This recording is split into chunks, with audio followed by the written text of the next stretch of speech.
Please take your seats quickly, ladies and gentlemen.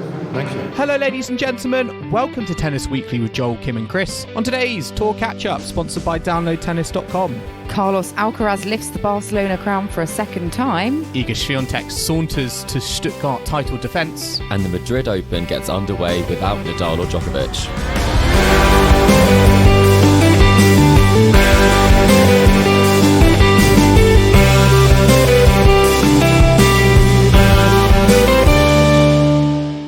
Kim, Chris, today is the 24th of April and we are here to catch up on the week in tennis at Tennis Weekly HQ. It's been another compelling week on the ATP and WTA tours, and we've had what feels like, for the first time in a very, very long time, three players retake their titles. We've had three back-to-back title defences: Swiatek in Stuttgart, Alcaraz in Barcelona, and Holger Rune in Munich. So, yeah, very, very exciting. Lots to talk about as usual. We're going to be talking about Laver Cup as well later on, and also looking at some reports from the WTA about a shake-up to their tournament structure. So, yeah, lots to look forward to. But Chris, first of all, you've just come straight into a recording from the airport. That's my commitment to Tennis Weekly, Joel. I've come straight from Helsinki, just landed and then got through the door 15 minutes ago and unpacked my microphone, and here we are. So efficient. I hear you had a sauna in your apartment in Helsinki. Is that right, Chris? We did indeed. I think it's actually Living the mandatory for all apartments in the whole of Finland to have a sauna. I think it is why they're the happiest nation in the world, it would seem, because they're just so warm. I could have done with a sauna today. The weather's been abysmal. It's been chucking it down with rain and cold, and just, yeah, the thought of a sauna right now is delightful. So, well, I can recommend a very good apartment, Kim. Thank you for coming back from your sauna trip. Chris, I did enjoy, you did message us on our little WhatsApp group, and you did say that your friends thought you were naturally kind of going out to Finland from Coventry to go cover some more tennis. Yes, that was the question. For tennis again, I said, no, I actually have friends I go on holiday with. I don't just cover international tennis tournaments. But I actually snapped back and said, there's no tennis in Finland. But obviously, how would someone know that? So I felt that wasn't very fair to anybody.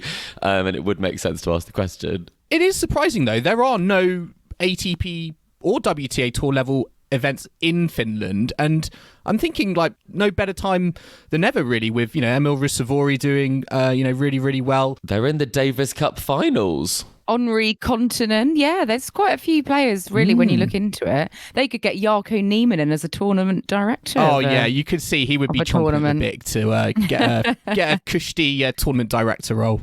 Screams 250, doesn't it? Indoor 250. It's got to be indoors with a sauna for sauna facilities. Maybe a WTA 125 combined event, a bit like Hamburg. Yes. Sounds nicer than the Croydon Open we were planning a few weeks ago. Exactly. I can see the sauna being a real bonus to players. They have a really hard match, have the handshake, and then they just go straight into the sauna room. And all about the recovery, Joel, isn't it? Yeah, it's all about the ice recovery. Bath, forget the ice baths, get me in the sauna. Absolutely. I mean, Chris, can I ask one thing? I assume you didn't fly with British Airways, because I wanted to bring up British Airways this week, and this isn't going to be a podcast all about travel, but there is a reason, because Emma Raducanu has she's featuring in a new safety video for British Airways, which is, I think, my fun highlight of the week. I don't know if anyone's been able to see it. It is going live on BA planes from the 1st of May. So if anyone listening is due to fly You've got to with book BA, somewhere now. Keep your eyes peeled for the safety video. Commitment to the podcast. We need to go see this BA safety video. Yeah, it's also got some other sort of famous British people. It's got Tom Kerridge, the chef. It's got Stephen Bartlett, who people may know from Dragon's Den. So yeah, Emma Raducanu is among a host of sort of people that are synonymous with the UK, I think, is why they've chosen certain individuals. And yeah, it's going to be going live, I think, next week on BA. So when you're next flying back, maybe to the UK, Chris, you could check British Airways out as a result. I did have a little look at the video, which I never thought I would be actively searching for a flight safety video. But I did see that it was a Dior bag that Emma was putting into the overhead priorities. There, and I thought that's not how I fly, but I'm not sponsored by them. Was that in economy or what? No, yeah. Yeah, she was in economy, so I think she must have been a bit lost at that point. But oh, well, I was also thinking it reminded me a bit of the infamous British Eurovision entry Scooch doing the airline style performance when I was watching the video, but that's just because I've got Eurovision also on the brain at the moment as it's imminently upon us. When have you not got Eurovision on the brain, Kim? Well, that is a good point. When I'm not thinking about tennis, I think about Eurovision. There we go. But Joel, what caught your eye this week on tour? Yes. Or off tour? Well, yeah, my highlight was kind of the meeting of two sports, actually, tennis and football, because I was keeping an eye on, I think it was on Friday night, Southampton were playing Arsenal in a big game in the Premier League, and after the first minute, Southampton had scored, and the player that had scored for them. Now, I wasn't aware this player had played for Southampton, but he goes by the name of Carlos Alcaraz, and I was just kind of confused. I was like, hang on. Carlos Alcaraz, he's in Barcelona, he can play tennis, he's a fantastic tennis player, but he seemed to be a fantastic footballer as well. But yeah, just sort of, I had to almost do a little bit of a double take because I can't think of too many names, first name and surname, identical in two different sports at such an elite level. He's that talented. He can, exceed at two elite sports and play in one tournament, play in football match at the same time. I wouldn't put it past him. Our Carlos Alcaraz. Well, I know a lot more about him than I do about the Southampton. Is he a defender? I think potentially. I think I'm not sure actually. I was going to say forward if he scored a goal, but he could have been a defender on a corner. I feel like the only way you can separate them, as I did do a little bit of a Google on this Carlos Alcaraz football imposter. He's got a nickname, Carlos Jonas Charlie Alcaraz. So that's the way I think you would separate them out. But it's just fun to see Carlos Alcaraz name on my kind of football live scores app when I was sort of expecting his name on the tennis app. Have they ever been seen in the same room together, Joel, is my question. Good question. No Probably verified, not. Well, verified sightings as a non they need to meet. Fan. They need to meet now. I feel it just has to happen. And Chris, you got very excited this week, not because of spotting an imposter in the footballing world, but because of a particular social media post. Am I right in thinking? Yes, indeed. I think it is time. It's time for Serena to evolve back into tennis. I think this might be what's happening. I can't be sure, but I think did spot. It's the worst kept secret in tennis at this moment, I feel, Chris. Wow, I do think that we might be seeing her on a tennis court again. She has posted a picture of herself standing on a tennis court in athletic gear with the caption, "Just trying to stay fit here." And she is courtside. She has a racket in hand. And I have to say, I can't see her necessarily playing the US Open again, but I do think she has unfinished business at Wimbledon. I think I can see it. I would never bet against it. And I think, Australia, obviously we didn't think she'd be there, but maybe we'll see her in Eastbourne, or maybe if she had a bit more preparation time, we will see her at Wimbledon again, but surely not the US Open is what I'm thinking. There was a lot of focus and attention around that massive hoo-ha and fanfare, and it would be a bit embarrassing if you turn up again, but I'm sure they'd be pleased to see her from a ticket sales perspective. Yeah, but the PR and marketing would be a bit annoyed after all their work last year with the farewell to see her back maybe so soon. I don't know. Maybe at Wimbledon she might just come and do a bit of doubles, maybe with Venus as a goodbye. That hasn't happened. I feel like that needs to happen before we see her permanently move away from tennis. I'd love to see a Venus Serena, wild card into the ladies doubles. Yeah, or she'll probably be back for the Invitational in 10 years' time. But we'll have to wait and see. She might have just been wanting to tease. I mean, maybe that's what she's. home. Maybe that's what she's saying fit for. She's waiting for that Invitational doubles invite from Wimbledon. Because I'm not gonna lie, I feel like that is getting more traction each year with some of the legends they're able to kind of bring to the event. Yeah, they've got some great names. Chris, they've got Daniela Hantuchova quite a lot of the Laura time, Robson, don't they? Radwanska. They played together. There's a lot of Jankovic played with Radwanska last year, so yeah, some cracking names. Yeah, and players who've just kind of sort of left the tour. So I think it's a nice mix, but I think it does get a bit unfair when I think Kim Clijsters and Martina Hingis started playing legends, then came back and won slams and doubles and singles afterwards. So yeah, give people a chance, for God's sake. But talking about current tour and current tennis, let's crack on with this week's tournaments, or last week's tournaments, I should say, because we've had quite a few repeat winners this week on the tour, as Joel mentioned earlier. One of which is Iga Swiatek out in Stuttgart. She's never lost at this tournament. She's played it twice, and she's now, I think, 8-0, undefeated. She's racking up the Porsche automobiles. Automobiles, yeah. Emma Raducanu will be getting jealous because she likes the Porsche, doesn't she? But yeah, Swiatek is the proud winner of a new Porsche, and also the tournament. She beat Sabalenka in straight sets in the final, 6-3, 6-4. Chris, what did you make of Iga throughout the week? She's sort of very comfortable in the final there. Did have one match that went to 3 sets, but other than that, wasn't really challenged throughout the week. What were your thoughts on how she played during the course of the week and in the final especially? yeah, I thought it was a really good return to the tour for Iga. I thought the big thing that I noticed was that she was serving really well. I think her serve is definitely the part of her game where we've seen her have a few more mistakes. It's definitely not the most technically admired of shots that she produces, and her numbers were really fantastic. So I think especially in that final, her first serve, she had a high percentage. She was winning a lot of points behind it, and her second serve was really holding up as well. She was going for some quite big second serves, and I think that was kind of the big difference there, because Sabalenka didn't serve badly at all, but Iga was returning so well, and she was able to also get it done on serve. I think having a bit of a challenge against Pliskova was also quite a good one for her, because I think we have seen that, going into having it really kind of quite comfortable Qatar,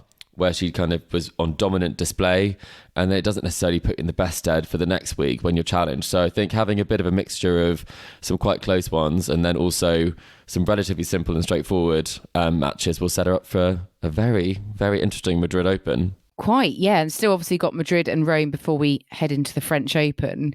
I mean, given how well she's playing on her return back to the tour, do you think that she is just obviously the hands down favourite for the French Open? She's a 2-time former winner there. Can you see anyone really challenging her if she continues to play like we've seen, even this past week? Joel, where are your thoughts on that one? Yeah, I think she is, at the moment, it's still very early days and there's still a lot of time between now and the French Open. But certainly the way she's played this week and how comfortable, she defeated, I think, Sabalenka. I mean, Sabalenka's had a very good, consistent season this year, but she really wasn't any match for Swiatek in the final. And as Chris said, I think it's almost kind of worrying to the field that, some of her weaknesses, she, I think, has almost kind of taken that into account and looked to work on them, like the serve, and she's going to become, I think, an even more formidable force. And if you add into that some of the players around her who could give her a competition, like Onjabor, who has got a calf injury now, unfortunately had to retire in that semi-final. Again, it's going to play into Swiatek's hands, and I think, given how the Australian Open went, I think she will be almost kind of hurting maybe a little bit from the start of the season, and she's going to be thinking, right, this is where I'm at home at most, and I want to assert my authority again on the tour. Yeah, absolutely. And I think, see, just looking actually at this tournament, and Swiatek may have gone home with a Porsche, but one thing that we really wanted to kind of highlight today actually was the prize money that Swiatek got in comparison to the equivalent tournament on the ATP tour, both 500 events, the Barcelona Open and the Stuttgart one, both ATP and WTA 500 tournaments. Swiatek, the winner's check, €104,000, which sounds like a lovely sum of money to you and me, but Carlos Alcaraz for the equivalent level tournament winning that, which we'll get onto a bit later, €477,000. I know Swiatek got a Porsche in there as well, but the vast differential between the prize money for both of those tournaments, why is that? That's just such a vast difference. And I think we alluded to some of the struggles that WTA tournaments are having, but Chris, I mean, it's quite tough to see that, isn't it, when it's such a differential? It's really strange, and especially at a tournament like Stuttgart, which you would have thought it's been a long-standing fixture in the calendar. They have been able to play it throughout kind of COVID and lots of the time that we've been having some challenges around that. It's not like it's been a new tournament that's had to pop up. So that is very worrying. And I think that given the focus that Stuttgart has and the quality of players that are there, I mean, it is a very odd one, because you'd have thought that it would be one of the most highly paying ones, especially when it comes to the 500. It's in the top tier of 500s in terms of the Charlestons of this world, very well respected. And it does beg the question, what is going on? And I think it does make it even more clear as to why the WTA was in need of some additional funding and is obviously heading back to China. Yeah, it kind of adds to that argument, I guess, for going back to China. It's like if they want to be able to offer prize money on a par with the ATP, then unfortunately it seems that China is maybe one of the only places that can offer that in this day and age. I mean, one player that won't be getting her hands on that sort of prize money at the moment seems to be Emma Raducanu, because she did play Stuttgart. We talked about it at length when we covered the Billie Jean King Cup finals. She didn't have a very good time in Stuttgart. I bet she's maybe wishing she'd played the Billie Jean King Cup in Coventry, because she only got 3 games on court against Elena Ostapenko in the first round. Joel, what did you make of Emma's performance? And I mean, how worried are you now, given the form that she seems to be kind of currently in, or the lack of form? Yeah, I mean, before getting on to Raducanu, I will say Elena Ostapenko, she's a French Open champion. She's a very, very good clay court player on her day, and really she should have beaten on Zubor in that second round. She is fantastic, and I think Raducanu was just absolutely no match, unfortunately. For when Ostapenko is in this mood, she can challenge the best in the world, and it went away from her very, very quickly. And I think it is very, very worrying in the sense that she obviously had points to defend here. She's got points to defend coming up in Madrid, and if she gets through a qualifier, has got Iga Swiatek in the second round, and if it doesn't go that well, she could very, very quickly be out of the top 100 in the rankings. And I think there is going to be a question that comes potentially sooner rather than later, that yes, I think she will get handed these wild cards, and she might have to play because of sponsorship commitments, for example, like here with her endorsement with Porsche. But at the same time, is that the best thing for her development at 20 years old? Should she be looking further down? Because it was always going to be a struggle, I think, coming into a draw like this when it's so stacked with top players. Yeah, and maybe she won't be having that Porsche sponsorship for much longer if she does go out the top 100 and isn't getting the results, because that's part and parcel of why these top companies would be sponsoring. It's a real shame.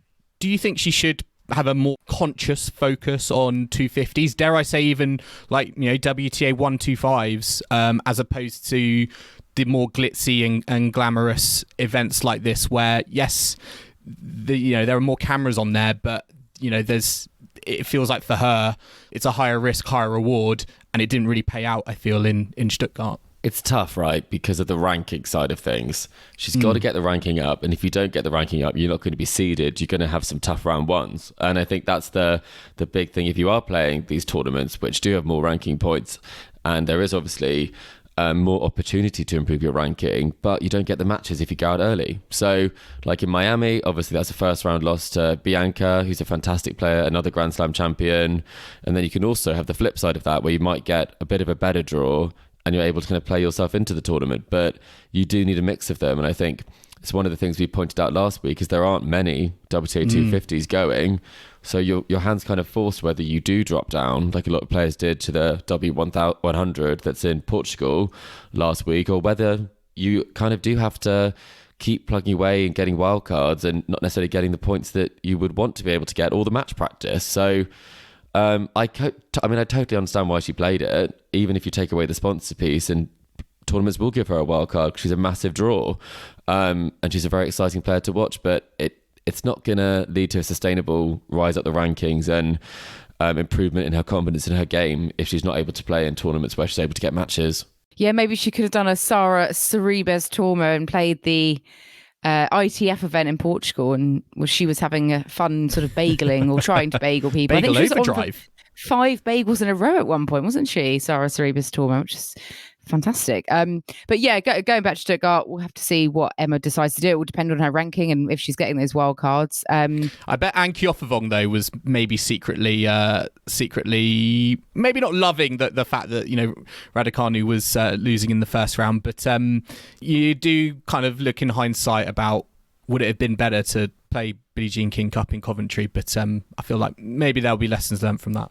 Yeah, another player who had a bad week in Stuttgart was Coco Gauff. She lost in the second round to Potapova, but her forehand was having a right nightmare, wasn't it? 38 forehand unforced errors in that straight sets loss to Potapova. So the issue continues for Coco Gauff's forehand. She'll be wanting to iron that out if she wants to make a repeat of her French Open final from last year. That's for sure. But nice to see Badosa, I think, do well in this event. Yes, I know she probably should have beaten Sabalenka in their quarterfinal, but she's had some very tight matches with the creme de la creme of what it feels like this season. You know, with Rybakina as well recently, and Pegula, I think, in Charleston.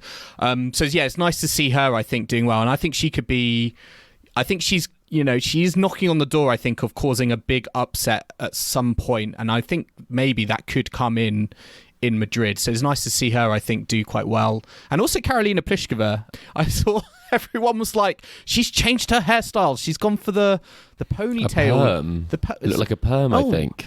I was going to say ponytail, but perm, yeah, it was a different look. And yeah, she was the one who troubled Iga Swiatek the most this week, and yeah, I was impressed by those two players in Stuttgart, even though it doesn't necessarily equate to get into a semi-final or better. I mean, as the 1 and 2, they've obviously been ranked very highly before. I guess with Paula, I just think the question is, if she's not able to get it done in those matches, she's just going to be one of those sort of maybe top 30 players. Yeah, and I think once she's been to the heights, I think she talked about it a lot on Breakpoint, and it's a player that I think a lot of us want to see play the best tennis she can play and get the results, because she can play great tennis. It's just the pressure of those moments. I mean, a set in 4-2, it looked like a done deal. If that was, it should have been. A lot of top players, it should have been, exactly. So I think that is a shame. So for me, I think it's obviously positive to see her playing well, but it's fine beating someone who's a bit more kind of lower in the rankings. When it comes to beating kind of the informed player, you've got to take those chances. Yeah, precisely. And I mean, let's now look to the Barcelona event that we mentioned. So ATP 500 had Carlos Alcaraz against Stefanos Tsitsipas in the final, and Carlos Alcaraz coming out on top again. He was, of course, the top seed, winning in the same scoreline actually as Swiatek over Sabalenka, 6-3, 6-4 straight sets. I mean, he had a pretty perfect week, really, I think, in Barcelona. Very comfortable, didn't drop a set all week. Beat some good, handy play quarters as well, some fellow Spaniards. Also beat Dan Evans, who got to the semi-final.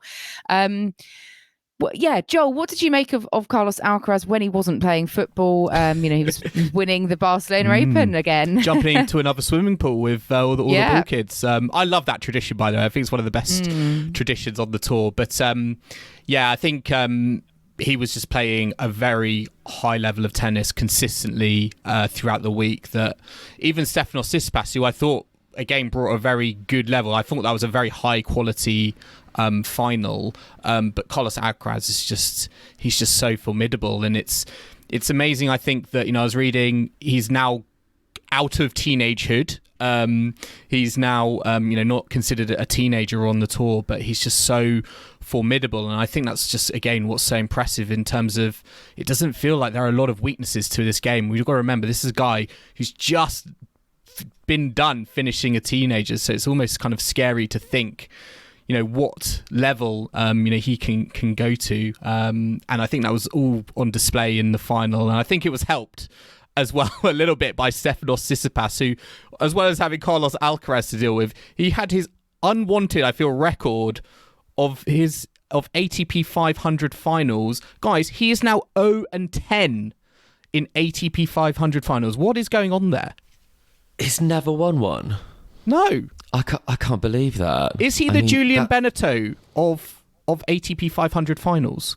Oh, that's yeah. I mean, that's 0-10 from ATP 500 finals. Some of them were definitely winnable. I think Rublev, Zverev. He had a loss to him, and I think back in 2020, Zverev, 2021, I think Acapulco. I mean, some, were up against Djokovic, Nadal. You'd be less sort of, I guess, critical of those. But yeah, certainly, I think he should have got over that hurdle by now. Yeah, I mean, thank goodness he's got a couple of Masters titles to his name. Otherwise, that would be deeply worrying. We know he can do it at a bigger event. But you don't want to win at all levels, 500s, 250s, 1000s. I guess there are obviously parallels, I think, between how Alcaraz has done this week and how Swiatek has done in Stuttgart. Do you feel like Alcaraz, again, in relation to the French Open, is he the favourite, or a more interesting question is, how far do you think he is from the chasing pack, given what we saw in this final against Stefanos Tsitsipas? I think Alcaraz is the favourite if Novak and Rafa aren't there, which at the moment it looks like, well, we don't know. Both of them may not be there. They're both pulled out of Madrid. Like Rafa's, continuing to pull out of tournaments. We'll get on to Djokovic in a bit, but I think after those two, Alcaraz to me is the obvious person to have up there as favourite, yeah.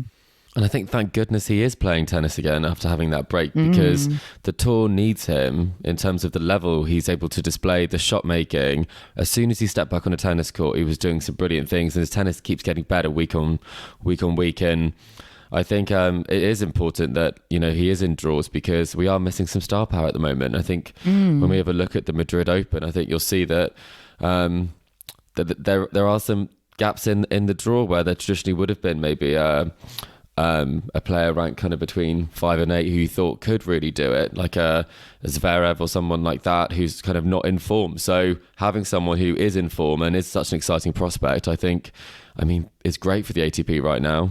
Yeah, because last year's French Open finalist Casper Ruud, not looking like he's going to be getting to the latter stages at the moment based on his current form. He lost in the second round to Francisco Cerundolo, third round rather, but yeah, straight sets lost to him. Who and he's a good clay court to Cerundolo, but Casper Ruud just not having a great run, continuing his difficult start. Not good enough though for Dan Evans, though, was he, Kim? No, Dan Evans got the better of Cerundolo and made a semi-final, which was kind of surprising, I guess. Yeah. But I think really nice and well deserved based on his performances this week. Yeah, that definitely took me by surprise. I don't think Dan Evans has had a very good few months on the tour, and I wasn't expecting Barcelona 500 was the tournament he was going to kind of pick it back up in. I think it was also nice to see, it was a little bit unfortunate. I think Yannick Sinner had to pull out from his quarter-final against Musetti, but I think Musetti getting to the semis and pushing Tsitsipas in that semi in 3, he is also going to be a player that I don't think a lot of players are going to be wanting to face coming up on the tour, going into the French. I think he's going to be one of those dark horses that, where those gaps are opening up because of the lack of star power. At the moment, to me, it feels like in the first 2 rounds of the first 2 weeks of the clay season, Musetti is one of those players who's taking the advantage. Joel, I'm going to remind you that you said this when we do our Madrid predictions, because it's almost like you've said the exact setup for me putting Musetti right in the mix for the semi-finals. So I've got Musetti going out in round 1, so it's fine. Okay, so it won't happen then, will it? I'm cursed. Well, Musetti obviously beat Novak Djokovic in Monte Carlo, and he's had a good week here. Also beat Cam Norrie on route to the semis in Barcelona. So yeah, we'll see how he continues with his clay court season. One player that has had a fairly decent clay court season so far, Holger Rune. Let's go on to Munich, where Holger Rune won the title. Obviously, the losing finalist at Monte Carlo last week, but managing to come out on top in the Munich final. This was the ATP 250. He was up against Botic van der Zandschulp, which was a repeat of last year's final, actually. And this one went right down to the wire. It was 6-4, 1-6, 7-6 to Rune. He had to save a couple of championship points that Van der Zandschulp was not able to capitalise on. 4 championship points, yeah. And also battled some injury as well. So quite a dramatic final, really. Well, I don't think the announcer after the match felt like it was an injury, shall we say. Yeah, the guy who came on court to do the sort of post-match shenanigans, he was sort of implying that maybe Rune was faking it, saying, "Oh, you took a medical timeout for the shoulder and the ankle, but you're fine now." And obviously Holger said, "Well, no, I'm not fine. I feel awful. It is what it is when you're in this situation." That's what he kind of said. And I mean, I guess the announcer, maybe the crowd, they wanted Van der Zandschulp to get over the finish line. I don't know. We were talking about Rune versus the crowd last time round. Maybe he got on the wrong side of the Munich crowd as well. But Chris, what did you make of Rune's performance in this final and the fact that he was able to get the job done this week? Yeah, we talked about it last week in terms of the fact that how would he bounce back after such a tough loss at a Masters tournament, which he was up in that match. We thought he was going to take it and he didn't.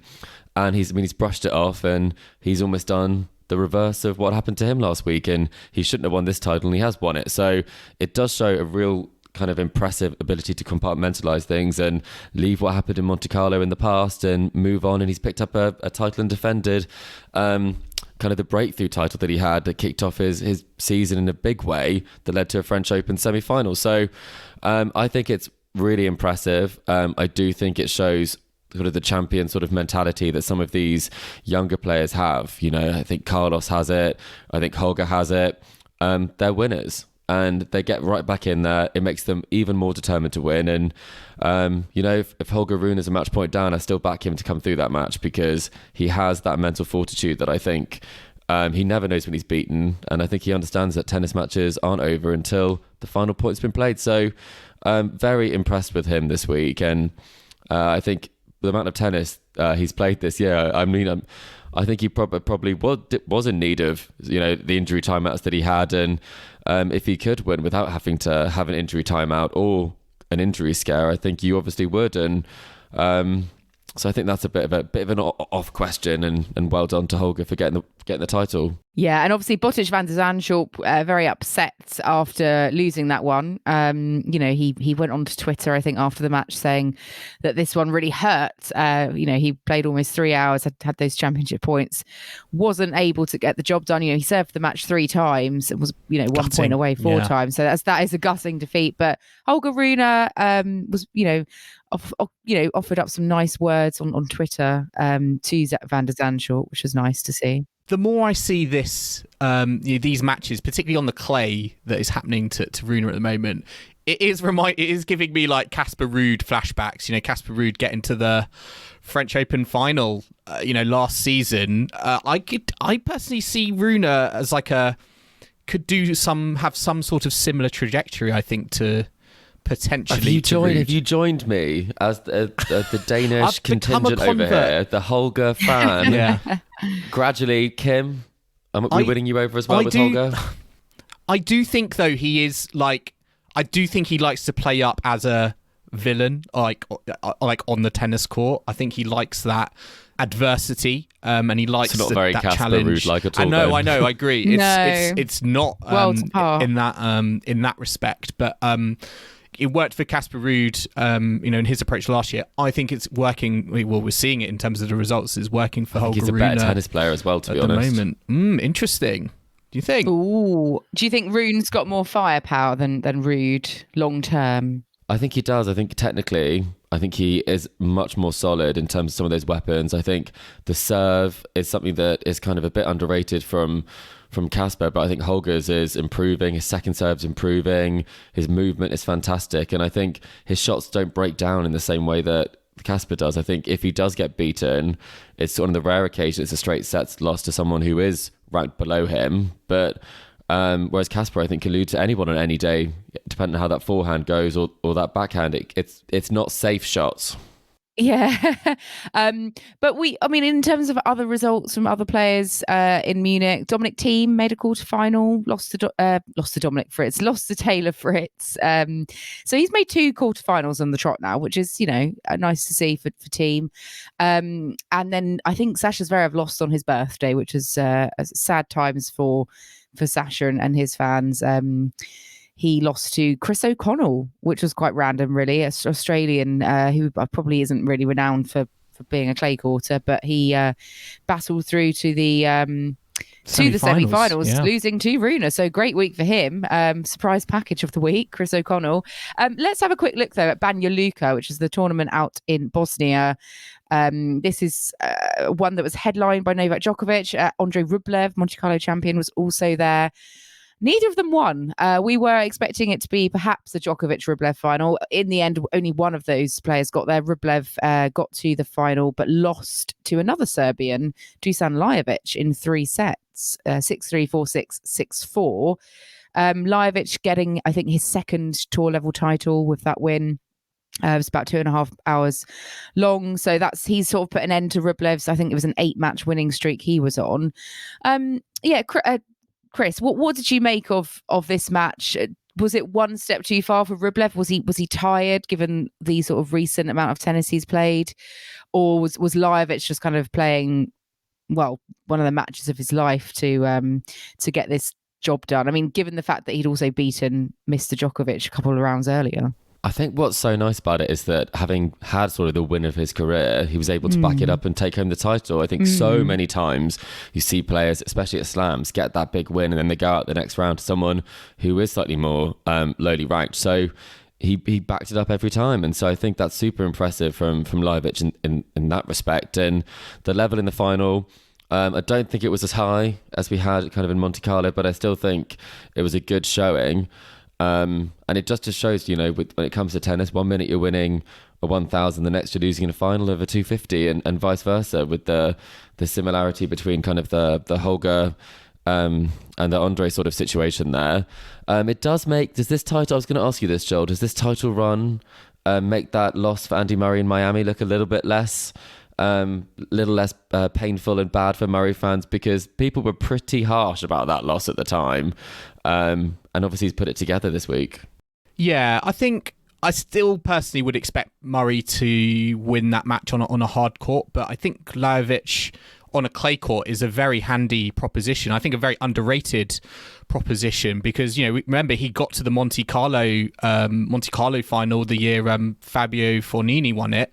So he has got previous, I think, on the clay, and he has a very, I think, very solid, very all-round game, great volleyer, lovely single-handed backhand as well. So I still, as I say, I still think Murray probably should have maybe been the favourite and won that on a hard, but Lajovic on a clay court is a very, very tough competitor. And I was a little bit surprised, actually. He's been around a while. He's 32 years old and only won ATP title prior to this. I actually think he's worth a few more than that, because the level he can bring to a tennis court is consistently, I'd say, enough for him to win a few more kind of 250s. I don't feel like he needs to beat Novak Djokovic every week, but it just showed the level he was playing at, and impressive to kind of keep it going. Also beat 3 Serbs en route, not just Djokovic, who beat Krajinovic and Kekmanovic. So definitely coming out on top of all the Serbian players. And that match against Kekmanovic, I think, went over 3 hours. So it was impressive, like fitness-wise, that he was able to kind of come through that physical test and then come up against Rublev, who again would be another very tough physical battle, and then come through that. Yeah, and on Djokovic, he's pulled out of Madrid, and he managed to get one win out in Bosnia against Luka van Asch, which was a three-setter. Then he lost to Lajovic 6-4, 7-6. Where are your thoughts on Djokovic? Is he being just overly cautious by pulling out of Madrid, or is this an indication that elbow really isn't right at the moment?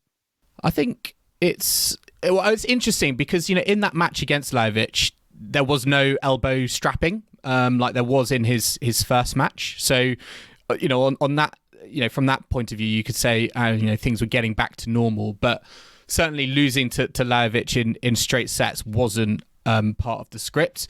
I don't necessarily think the court helped. I think this court was a very, very slow very, very slow court, and I don't think that helped things. And I'm not going to be like fooled, I feel, by a Djokovic injury in the build up to a Grand Slam. I feel like we've been there before, and he's come out and been exceptional. I certainly will take more, I think, from Rome in terms of where his game is at versus Madrid coming up, and I think he's probably thought the same as well in terms of the conditions. So it's obviously not, this has not definitely been part of the script, but I certainly think he can, get it back on track in time for for Paris. And I think, Joel, we were talking about this before the tournament, the tournament before the podcast started. You were talking about the last time a Serbian player actually beat Novak Djokovic, and me and Chris were struggling to think. But I think, I feel like Chris is probably going to know the answer if you haven't worked it out by now. Yeah, it was a little quiz. Yeah, last Serbian before Lajovic to have beaten Novak Djokovic. A little quiz for you and our listeners before we get on to par for courts in the second half. I've got two answers to this one. I was thinking Laszlo Djere, but I don't know when that would have been. I was thinking, is this a trick question? Has he lost to Ivanovic in sort of a mixed doubles event, during COVID? But I'll go Tipsarevic. Well, you are. I mean, surprise, you are correct. It is Janko Tipsarevic.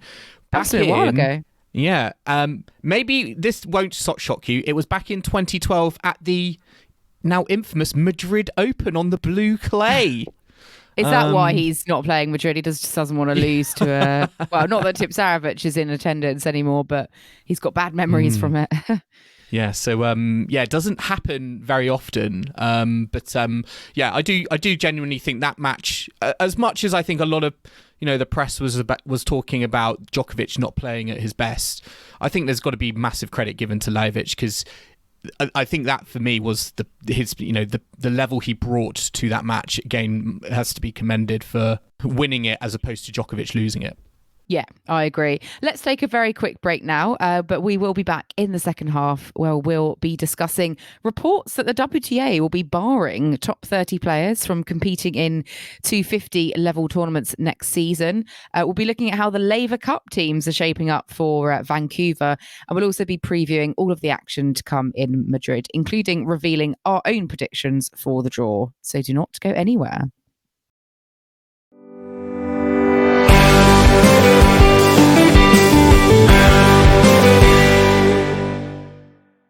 Welcome back to the Tennis Weekly podcast, sponsored by downloadtennis.com. Now we're going to move on to a little bit of par for the courts action, I think. And I believe me and Joel are fighting it out between us to try and win this week. And Chris has got something up his sleeve for ourselves and the listeners. Indeed. It is, it's a tricky one. It's a back and forth. Here we go. It's tricky. It came to me whilst I was on the plane today. I just thought it'd be particularly interesting to find out some of these answers. And so I'd love to find them out maybe directly from you two. The topic is Grand Slam champions who won their first slam in their teenage years. On the subject of Carlos no longer being a teenager, I thought it might be a particularly interesting one. I can tell you, I'm not necessarily expecting you to get all 23 answers, but there are 23 answers to go, and this is for the Open era. Is this male and female? Male and female. Wow. So okay. I thought I'm not Great looking question. for the exact ages what is that the they definition were. of a teenager? Is that up to Before they turn 20, right? Yeah. Yes, Okay. Yeah. that is factually accurate. Yes, and so who shall start? Shall we have Kim to start whilst Joel starts thinking about some of those male players who won in their teenage years? I'll help Joel out and start us off. So I'm going to go for the obvious, which is Rafael Nadal. That's correct. That was not the obvious answer in my book. He was aged 19. It That was quite He's impressive. a teenager. I'm going to go for Boris Becker. That's a correct answer. Carlos Alcaraz. Yep. Maria Sharapova. Indeed. 2004 Wimbledon. Iga Swiatek. Another very good answer. She was 19 when she won the French Open. It's got to be right. Serena Williams. Serena Williams is correct. She was 17 years Wow. and 350 days old. I'm going to go for Martina Hingis. The youngest ever Grand Slam champion at 16 years and 117 days. Very good guess. I'm going to have to go Venus Williams, I think. I have to tell you, I think that Venus Williams is an incorrect No! answer, Joel. Oh, Joe. And I had others. Oh. Okay, well, I've won, but we could... who else did you have? Like, I'll take the victory. But well, Michael Chang. Who were you going to say? Michael Chang, Michael definitely. Michael Chang is the youngest male to win a Yeah. Grand Slam. Oh, I was going to say Jennifer Capriati. Is that right? Jennifer Capriati was not on my list. But Oh, let me have a okay. quick That was check. my next one. No. Why didn't I go with that answer I definitely knew was right? What about Monica Seles? yeah. Monica Seles won 2 Grand Slams while she was in her teenage years. No. What about Steffi Graf? Would she have been a teenager? She was Yeah, also that's a a good one. teenager. That's correct. Oh, I've What had about a shocker Federer here. was Federer older than 20 with his first? I No, he believe would have been 22. Federer or was 21. older. That's correct. Yeah. Yes. When we say older, 22, the ripe old age. Shall I fill you in on some of the other Yeah, people that you could Yeah, have I'm had? struggling to think now, yeah. So it was Martina Hingis, Monica Seles, Tracy Austin, famously, who won the US Open. We also had Boris Becker, we've said. We had Michael Chang, Sharapova, Sanchez Vicario. We had Mats Wilander. We also had, obviously, Alcaraz, Kuznetsova, age 19. Oh, wow. We had Sampras, age 19 as well. Edberg, also at 19.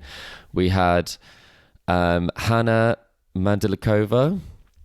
And we also had Bianca Andreescu, Chris Evert, Eva Manjoli, and Emma Raducanu. And not Oh my forgetting... God, Emma Raducanu. Raducanu. Oh, I can see our Yvonne listeners Goolagong. now. They're shaking their hands and not shaking their heads in disappointment that we I did was not say almost that. going to say that I needed you to tell me that that was the correct answer immediately, because I was Oh, so dear. offended that a Brit had done it so Oh, recently dear. and we did not get that. Oh dear. No, we've already forgotten the glory days. Oh dear. No, that's a great one, Chris. So definitely we struggled with that, but I'm sure a lot of our listeners would have done a lot better than me and Joel. But thank you. Talking of our listeners, Paul has got in touch with us this week on email to ask us about the Laver Cup. So we've had some announcements very recently. Following the news, Paul says, following the news that Nick Kyrgios has joined Team World for the Laver Cup alongside Felix Auger-Aliassime, Taylor Fritz and Francis Tiafoe. Which other 2 players would you like to see complete the lineup? So I assume he's referring to players for Team World. So Joel and Chris, have you got 2 Team World players that you think would be a good addition to the currently announced lineup? I am going to say Chris O'Connell, maybe? No. I'm thinking Seb Corda. Yeah. He hasn't done much of late, but I feel like he's I think Team been World needs some injured. surprise packages. What about Kokkinakis? Get him and Kyrgios in the doubles Yeah, together. I've seen Alex de Minaur, That could be maybe. pretty entertaining. De Minaur, I think he's justified a spot, definitely. I feel Shapovalov's gone off the boil, so otherwise I'd be sort of saying I think him. he's going to be there as a reserve. Is my gut Right, feeling? okay. But yeah, It is at home for him. Yeah, I'd get maybe even like a Ben Shelton would be quite fun as a. Oh as a yeah. wild But card. Ben Shelton's a great shout. Or a Serendulo, get some South American Yeah. representation. How about Yibing Wu? I think he's a sort of up and coming Chinese player. yeah. That That's might a be good quite one. good shout. Yeah.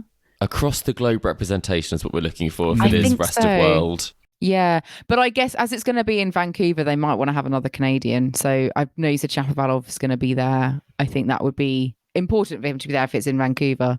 But I think this is looking like a decent lineup. I mean, I know Europe will have a very decent lineup as well, but I feel like Team World could snatch it again. So yeah, great question, Paul. Thank you very much for getting in touch. It's exciting that a lot of the news is coming out now for the Laver Cup, so we'll look forward to seeing more news. Some other news that has come out this week has been about the WTA 250 tournament. So there's rumours, according to the tournament director of the WTA 500 event in Ostrava, it's rumours that as of next year, the lower level of WTA events, the 250 events currently, they won't be allowed to feature the top 30 ranked players. Which is going to mean quite a lot of shake-up, really, for the tour, because players in the top 30 will only be able to play events that are 500 or above. It will obviously give more opportunities for the lower-ranked players to play these 250s, but I think as it stands, these events kind of maybe struggle to attract crowds and get sufficient interest. There's a lack of tournaments generally on the tour.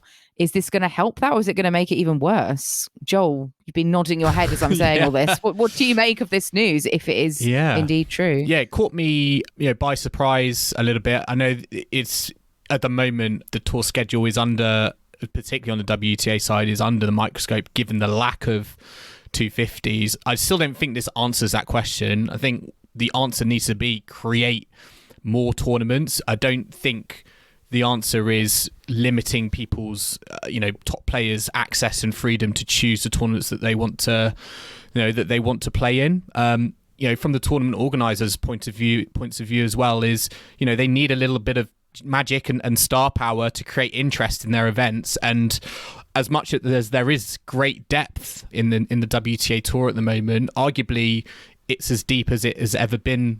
In my lifetime, I feel kind of growing up watching it.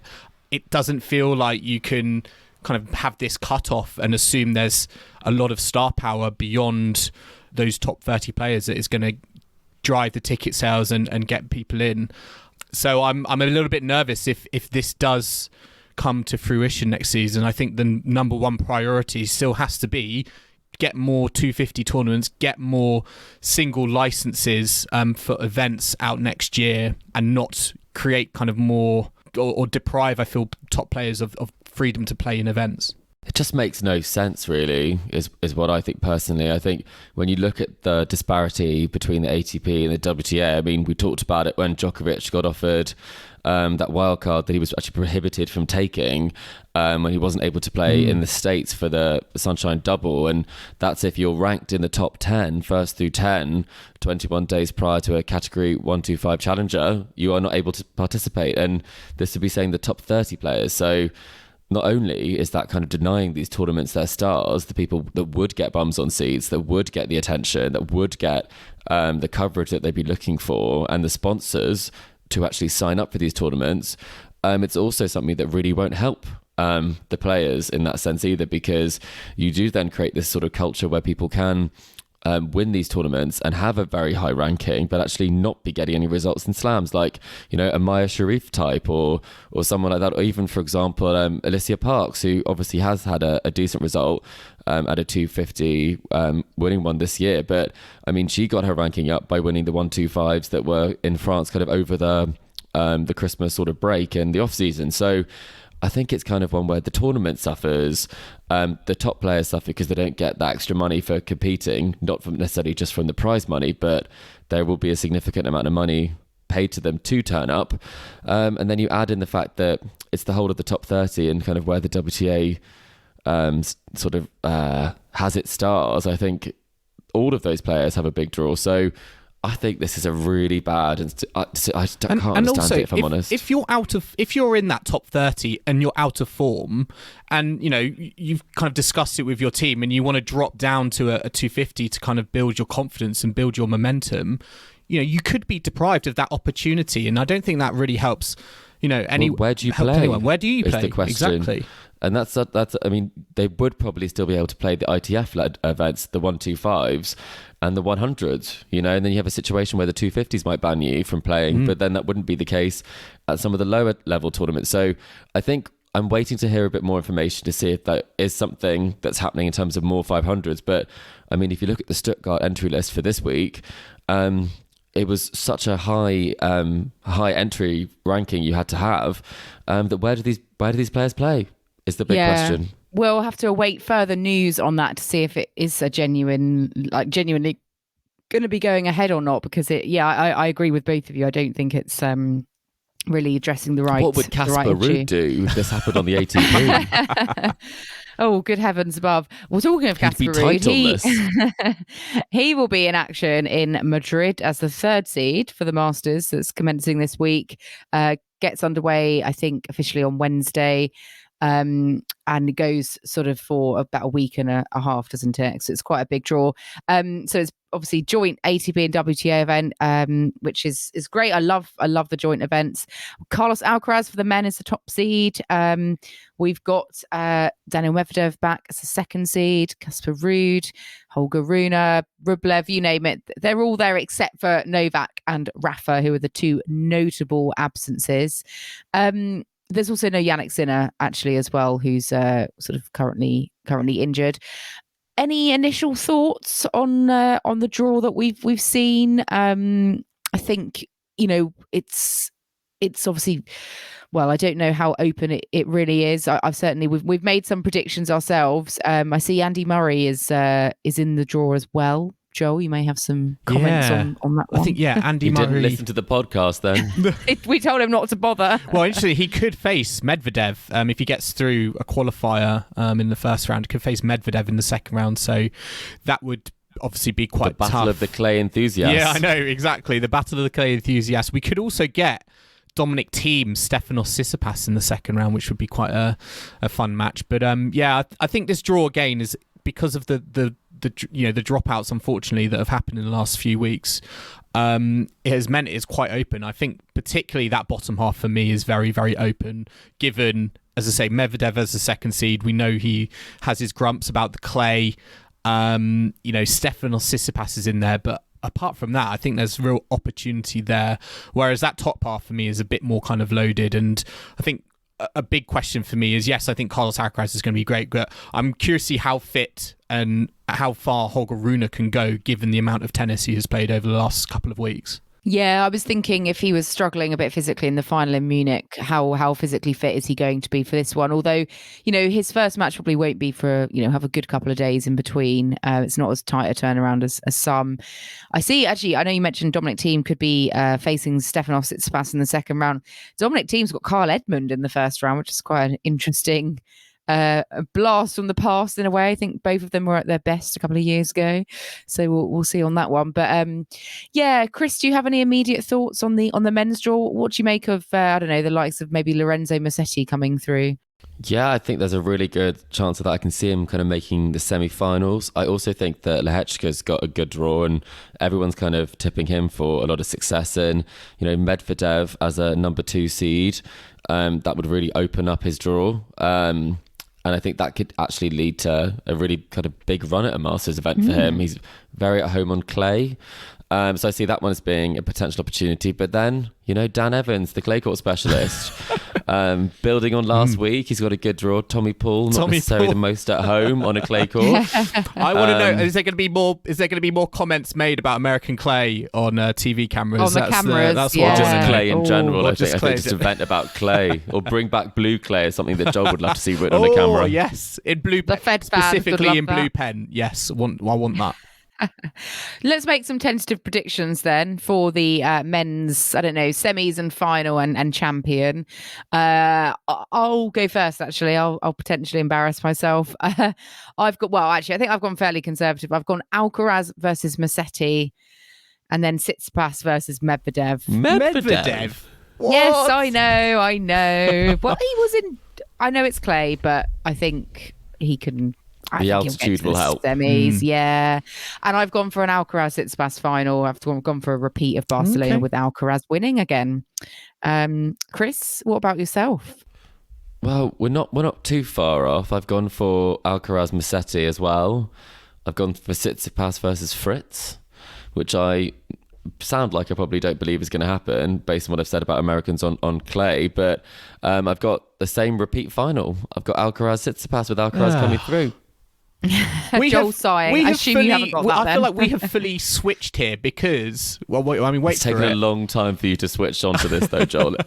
I'm going Carlos, my semi-final, top semi. I've got Carlos Alcaraz, Holger Rune. I know I've just said Holger Rune. I think it's going to be knackered for this tournament, but I'm just going on the tennis that I've seen him play over the last few weeks, and I'm backing him to get to wait for it. I'm backing him to get beyond the semi. I've got Tsitsipas Fritz in that bottom half. I'm going for a Rune Tsitsipas final and Holger Rune to win. Ooh, we'd love to see that. 3 finals in a row, 2 titles back to back. Yeah, I'm putting my mark out now. That's what I'm feeling, but I also feel like the body might get the better of him. I think he might be retiring. That's why I haven't put him there. Otherwise, every tournament I put him down to win at this stage. Yeah, I know. I thought, hang on, have you mixed up your My broken record here, yeah. Well, let's take a look at the women's draw because Iga Swiatek is the top seed. We've also got Sabalenka there as the second seed. We've got the likes of Rublev, Jessie Pegula. Yeah. All sorts of players. I don't know about Onjibor is in the draw. She hasn't withdrawn as of yet, but obviously she retired last week with that left leg injury. So remains to be seen if she may still play. But yeah, Onjibor was the defending champion, so she'd obviously love to play it, but we want to see her defend her title. Bianca Andreescu also back in, and Barbora Strichkova in a singles main draw again. She's back. Did she go off to have a child? She did indeed. Yeah, so she is back. Shea Su Wei and her are both back on the tour. Brilliant. Well, love to see them return. That's fantastic. I still have nightmares about that Conta Wimbledon. The quarterfinal. Yeah, Is it quarterfinal? still have nightmares about Was. that. But yeah, I did enjoy. Great to see, by the way, Bianca Andreescu back.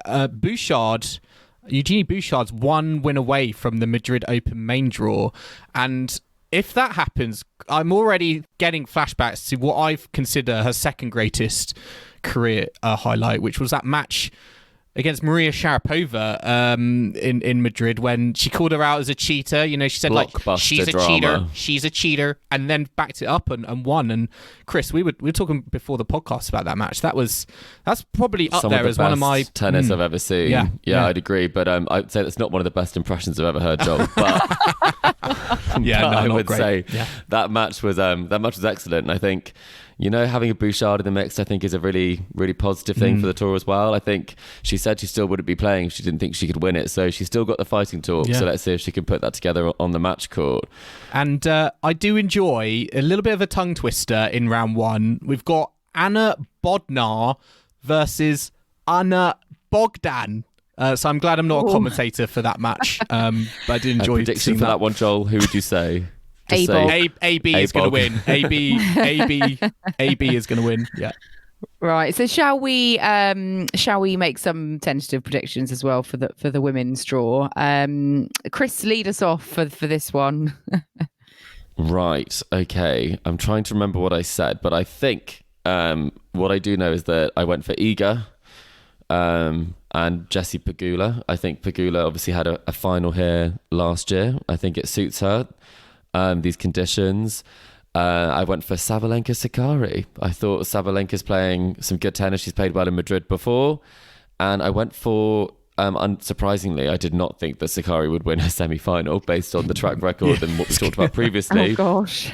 She might serve for a couple of times, or she might not get any games in that. I'm not sure. But I do think that Iga is going to win it. And we're going to have another repeat because I think at this stage, they are, dare I say this, poor Krejcikova, but they are the standout players at the moment in terms of the results they're putting together and the levels that I've seen from both of them. So I think Rublev is not in the mix when it comes to clay based on what we've seen so far this season.